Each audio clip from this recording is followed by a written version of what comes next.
There are at least 8 million different species of animals and plants. And for more than a century, the go-to explanation for their incredible diversity has been the theory of natural selection.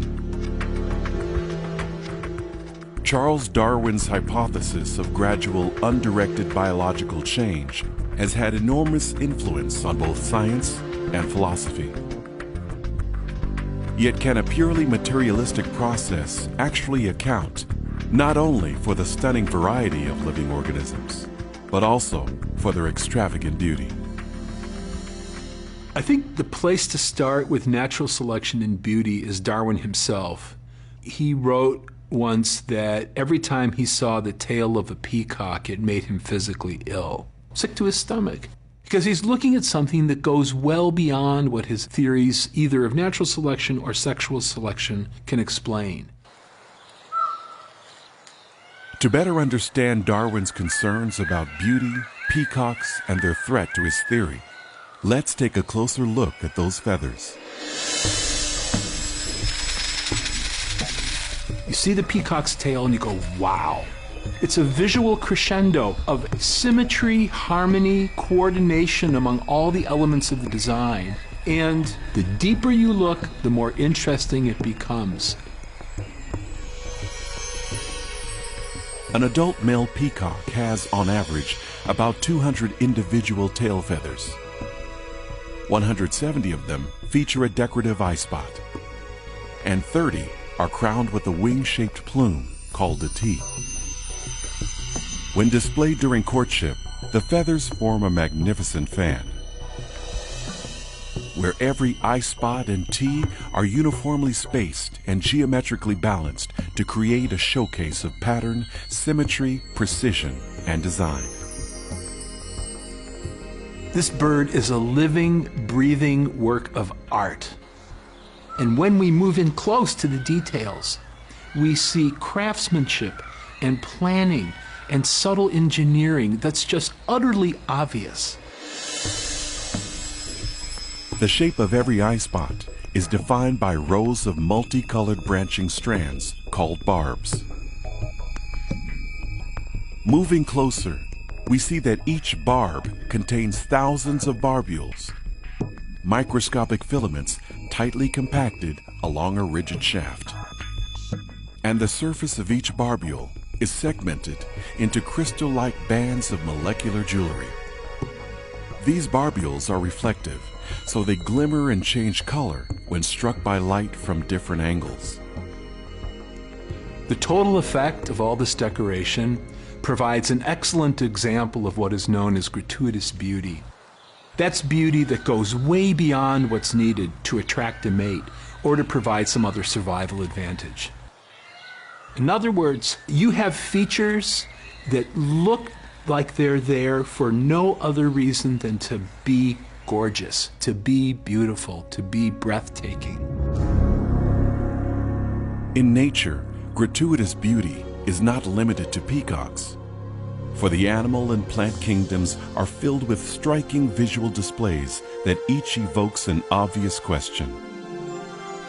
Is artistry of this magnitude actually possible through natural selection, a blind process devoid of foresight or purpose, that theoretically constructed every detail in every organism through a series of biological accidents, random errors in the genetic code?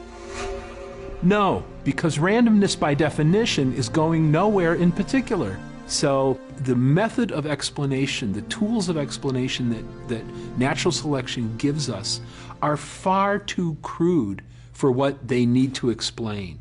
Give me an example of chaos and chance producing beauty, and I'll rethink it. But what I see chaos and chance producing is more chaos and chance. To better grasp the artistic limitations of natural selection, consider the planning, imagination, and skill required to create one of the most famous paintings in history, Michelangelo's mural on the ceiling of the Sistine Chapel. Looking at the ceiling, you have a coherent story. There is a unifying thread of biblical themes that brings it all together. there are symmetries in the way that things have been painted and arranged. The use of the space, the way that figures stand at particular intervals in relation to each other. And you see exquisite brushwork over this enormous surface. Just this overflow of artistic genius. It's the antithesis of randomness. In the Sistine Chapel, randomness would be a bucket of paint accidentally kicked over and splattered on a wall.